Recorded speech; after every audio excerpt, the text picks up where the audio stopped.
What's up, everybody? Here I am again with another review for the next episode of The Falcon and the Winter Soldier, episode 5. Here it is, the big episode 5 that was going to have the big reveal and just clear up a lot of stuff or something like that. Did it? Well, kinda, maybe, sorta, maybe not. We'll see.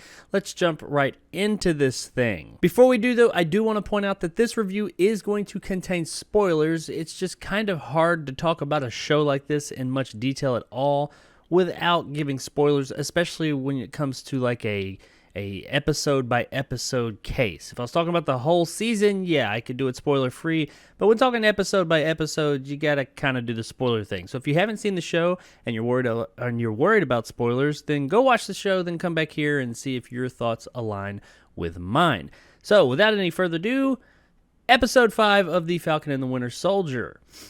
How did it go? Was it better than last episode? Was it better than episode 3? That's the low benchmark at this point. Well, yes, it was better than episode 3. Was it better than last week?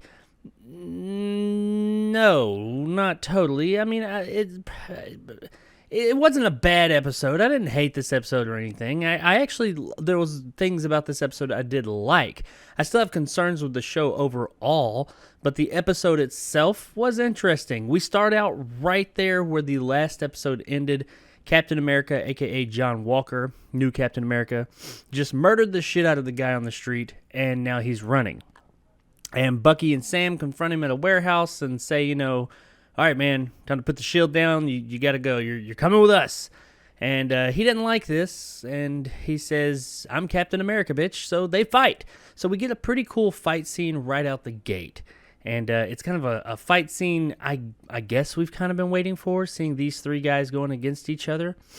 And, of course, Bucky and Sam prevail, and they take John Walker out. Not kill him, but they take the shield from him. And the one thing about this fight scene that was odd, and I don't know if it was supposed to be kind of like a symbolic thing, is the fight scene ends when they take the shield from him. It's as if like the shield is his Achilles heel, but it's not. He's got the super serum in him, so he's kind of a super badass with or without the shield at this point. But the way that the episode, or the fight at least, portrays it is once they get that, they finally get the shield off of him, he's defeated.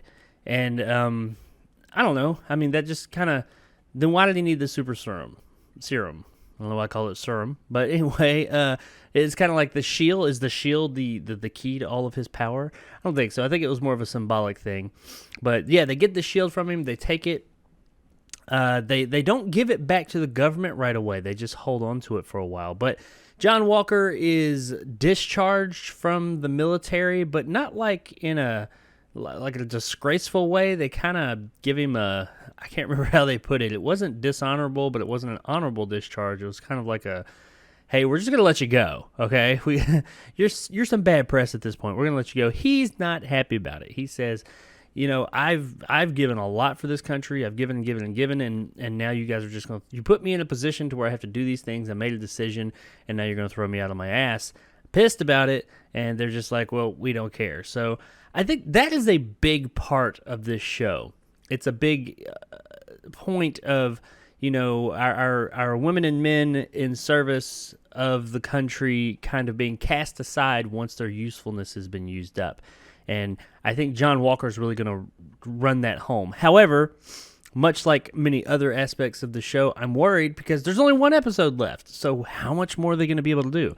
That last episode that's, I assume, is going to be about 45 minutes like all the previous episodes up to this point. I mean, they might be able to stretch it out, maybe an hour and a half episode. That they could maybe do something with that. But what else are they going to do? I mean, there's just not... I don't feel like there has been an arc, like with John Walker, but that arc kind of just ended. Yes, it can have a new beginning now, and there is something that happens in the end of this episode that kind of leads us to believe that. I don't know if that's going to pay off in this final episode. If so, it's kind of like I'm wondering if there's too much that they're going to try and cram into this last episode, or they're just going to leave some stuff for next time or another show. I don't know. Anywho, after that, after this big first fight, the rest of the episode is pretty much Sam and Bucky kind of hanging out at Sam's family's house, fixing things, and kind of coming to terms with who should or should not be, take up the mantle of Captain America, or at least that symbol. And we get a little bit more of the older guy that they met in episode 2, who was a super soldier who got put in prison. Isaiah, I think his name was. I can't remember his name, but we get a little bit more of him. He has some stuff to say. There's a couple of things that I'm sure we're going to hear about in videos from some YouTubers out there about some of the things that are said and some of the themes going on there. I just try and look beyond that stuff. Do I want that kind of current day messages in my fantasy? Honestly, no, I don't. I mean, that's why I get into these things. That was one of my issues with episode 2, a thing that happened in that. Everybody's heard of it by this point. I don't have an issue with that type of stuff being in media and being in entertainment, but when it comes to my fantasy, escapism entertainment, I just want to do that. I want to escape. I want to escape from the real world things that we have going on. So when those things creep into my media, I'm kind of like, okay, I understand it's a thing and I understand it's real, but that's why I'm watching this, is because I want to get away from all that realism. I want to see people flying around and bringing the world together in unity and stuff like that. I don't want to see depressing stuff like that, but whatever. It is what it is. It was fairly short-lived here. It came up, they talked about it, and then it was done and over, and the show went on, and it was more in line with the themes that we get from these kind of things from that point on, more like the, picking up the mantle of a hero and what it means to be a hero, what makes you a hero, things like that. And that's a lot of what this episode was about, is who's going to take up that mantle and who is worthy of it. And when it's Sam. They don't outright say it, but they all but do say it. Sam is going to most likely be the new Captain America, or at least version of Captain America that we're going to have. And it's him not feeling comfortable knowing if he has what it takes. Because he's not a super soldier. He doesn't have the serum. He just has wings, which in the beginning of this episode get ripped the fuck off. So he no longer has those. So that was, I did like that. That is what I liked more about this episode compared to episode 3. Because what this does have in common with episode 3 is there's not a lot of stuff that happens in this episode. This episode is almost wholly devoted to Sam and Bucky coming to terms with who they are, and Sam deciding if he is worthy of this mantle to pick it up and move forward with it. And I like that, though, because while episode 3 was kind of filler, it was a slower episode too. I'm okay with slower episodes.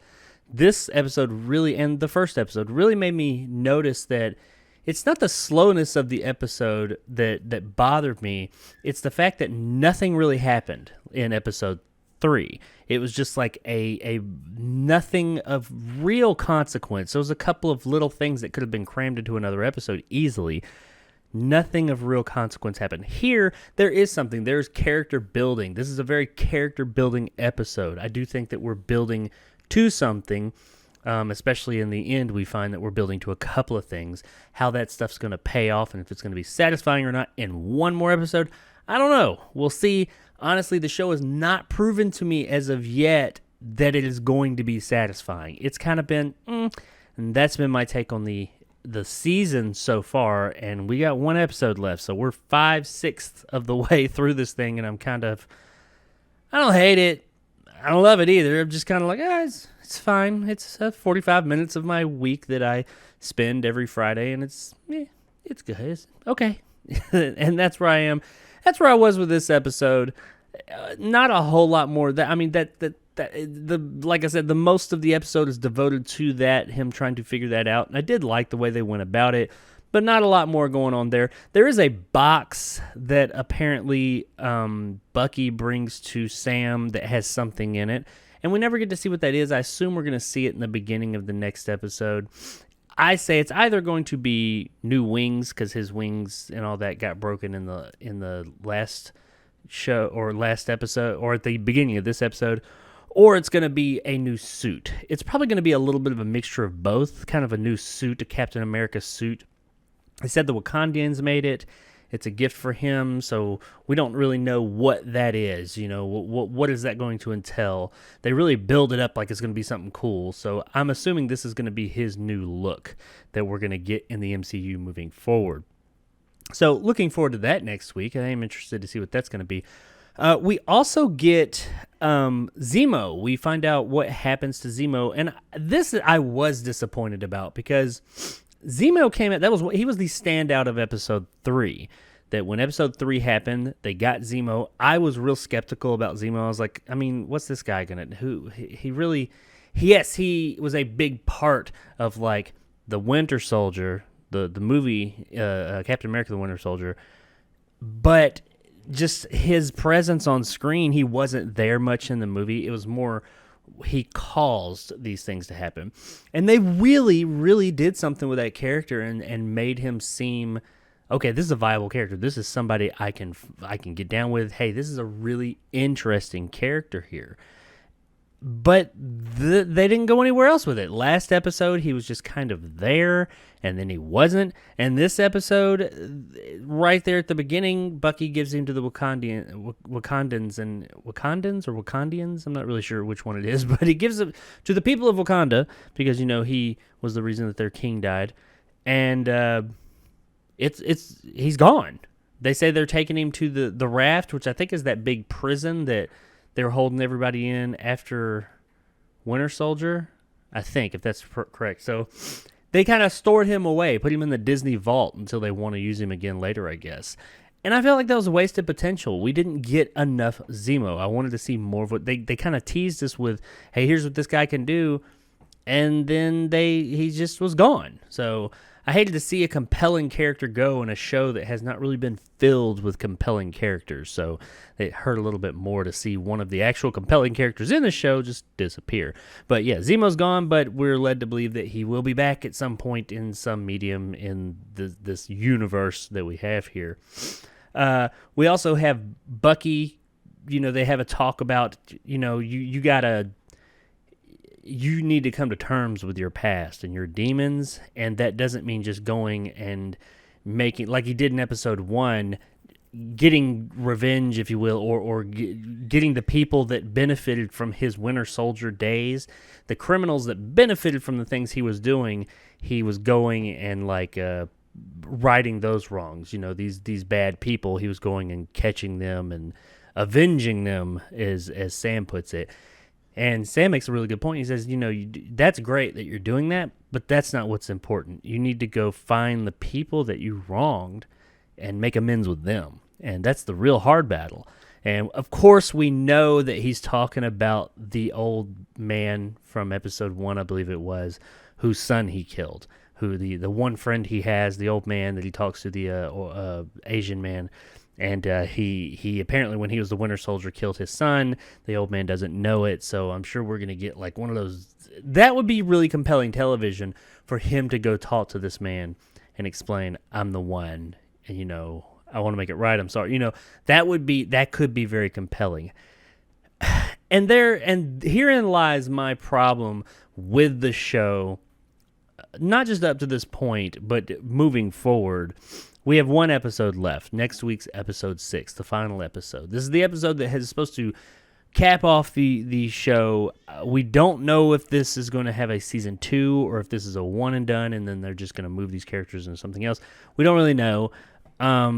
So this episode is supposed to be the capper, and we still have all these loose ends, and we don't have a lot of focus. The show is just lacking focus up to this point. There's been some neat things. The quality of the show has definitely been up there, and there's been some interesting things questions that have been brought up and interesting things that have come up, but there's just no focus. They don't have a focal point for the show.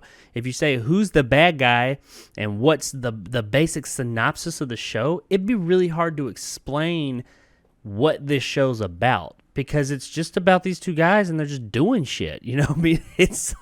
There's no main arc. I mean, is it the Flag Smashers? Because they're just, let's be real, they're kind of boring characters. The whole Flag Smashers side plot is, it's supposed to be the main plot, I think, is just who cares? I mean, it's just, who are these people? We don't really care who these people are. They tried to make us sympathize with them, but they're murderers. I think that's a compelling idea, to have like these people do these terrible atrocities, regardless of what their reasoning is, but trying to make you sympathize with them, at least to a degree, to at least understand them, kind of Thanos style. But that's not what they did. They did attempt it, but it just didn't. They're not interesting characters. Their whole arc is not interesting. I know there's talks about behind the scenes, their arc was supposed to be more. There was supposed to be more going on with it, but due to current things going on in the world, they decided to cut some of that stuff out, and apparently it kind of nerfed those characters, which I find odd, because they don't have a problem inserting other current day issues and things into the story. So why would they cut out these other things? I don't know. I don't know how true that is. That's just rumblings. Who knows? But anyway, at the end of the episode, apparently they're gearing up to do some big thing and like have like a big showing of some kind. We're left with that about to happen. We're left with Bucky and Sam kind of in limbo, just working on this boat. But Sam finally accepts that he is going to take up the shield. We get to see him doing some cool shield bouncing action, which I guess possibly somebody could do something like this in this could not be done in real life. But he's doing some super soldier shit, but he ain't a super soldier. But he does have to practice at it, I'll give him that. We get to see a little training montage for a bit, so a little Rocky moment. And we get the idea that, yeah, he's ready. He goes and opens up this case, and that I think that's supposed to signify that he's ready to take the next step and become the next iteration of Captain America. So we're left with that. We get the Flag Smashers, and we also, probably the most interesting part of the whole thing is, after the show ends, there's a mid-credit scene that I do recommend you hang out for, that shows John Walker welding his own Captain America shield. It's got like his Purple Heart medals like welded into it and stuff, and he's like painting it, all that. So we get the feeling that he's going to show back up. I do wonder, does that mean he's going to show up in this show, or in this, or at least this season? Or is he going to be in episode 6? Is he going to pop off? So they're going to, at that point, what they're going to be fighting, the Flag Smashers, John Walker. They got the guy in the wingsuit from the first show, or the first episode. He's shown back up. So they got like all these bad guys they're going to be fighting and combating at once in a 45-minute long show. I mean, is there going to be enough time to make this compelling, or is it just going to be like 45 minutes of fighting? I enjoy action, and I think it's great, and the action in the show that we've gotten has been good, but there does come a point to where the action doesn't make a lot of sense if it doesn't have, build up in context. I don't know. We'll find out. Hopefully this no pun intended, episode 6 that's coming next Friday will just really put it all into perspective. I do hope they are able to bring this all together and just make it compelling. I am worried that they're not. They are either going to rush it, which is odd because it doesn't seem like they've rushed anything on this show. They are taking their time, which would be fine, but they got 6 episodes to do it. So, there needs to be a little bit of urgency to what they're doing, and I don't get that. But they're either going to not tie everything up, or they're either going to rush it, like I said, and it's going to seem kind of like lackluster, or they're not going to tie up all these loose ends, and some of this stuff is just not going to turn up. I don't think as much as I think John Walker is the most compelling character that we've gotten on this show, he is the one that is the most interesting, the most nuanced. We know the most about him. He has the most conflict going on. He's the one that I'd like to see more of. Yeah, he's done good things, he's done bad things, and he's conflicted about it. That's interesting characters, well-written, interesting characters. And him apparently gearing up to do something, be his own Captain America. I know he was that character was somebody else in the comics. I can't remember the name of the character, but I don't think, even though I like that character, he should come back for episode 6. I think that little stinger we got at the end of this episode should just be it, and whatever the next thing, the next season or another show or something else, I think that's where he should show up. Because it seems like it's going to be too convoluted at this point, or just too much. Go deal with the Flag Smashers. Try and like make them something. You show an actual threat. I mean, they are a threat, but give them something to do. Make them make a fuck in this show. Because at this point they don't. And I think they're supposed to be the mains, but they seem like a total afterthought and just a side thing going on. So, you know, I want to see some. They just need to spend the last episode battling those characters and be done with it. But that's my thoughts. That's really all there was in the episode. Not a lot going on, but at the same time, a lot going on, if that makes any sense. Yeah, it was a slower episode, much like episode 3, but they were able to, you know, actually put in some stuff that was interesting and keep it interesting, especially the stuff with, like, Sam having to come to terms with whether he's going to pick up that mantle or not. I did think that stuff was well done. These episodes, besides episode 3, honestly, I have enjoyed. I've liked them. They're not the greatest in the world, but they've been pretty good, very high quality. My biggest issue with all of them together, as I said, is the show as a whole, the season. What is it about? Where is it going? And, you know, I guess we'll see how they end it off next week before I make my final judgment on all of it. But up to this point, like I mentioned earlier, while, yeah, there's been some neat stuff in the show and the episodes are okay, overall the show as a whole up to this point has just been kind of, it's fine, I guess. And that's a little disappointing, but who knows? Maybe next week they'll really just bring it all home, and we'll find out there. But I will be here as I have been for the past few weeks doing this thing with my first TV show review on the channel, and we'll see how it works out. And if this continues to, if people like these things, if they like the TV show deal, I'll do more of them. If not, well, I won't. But there it is, guys. I really appreciate you guys checking this out. Thanks for coming and hanging out for a few minutes, and I will see you guys next week. Thanks for checking out this clip from the Jarcast Movie Podcast. If you like this and want more, then check out the Jacob Anders Review YouTube channel, where you can also find movie reviews every Monday, Wednesday, Friday, and Sunday. You can also listen to the entire podcast on all major podcasting platforms such as Spotify, Google, and iTunes. So if you prefer audio, whichever one is your preferred, check it out there. Once again, I really appreciate it, and thanks for watching. And as always, stay sexy, YouTube.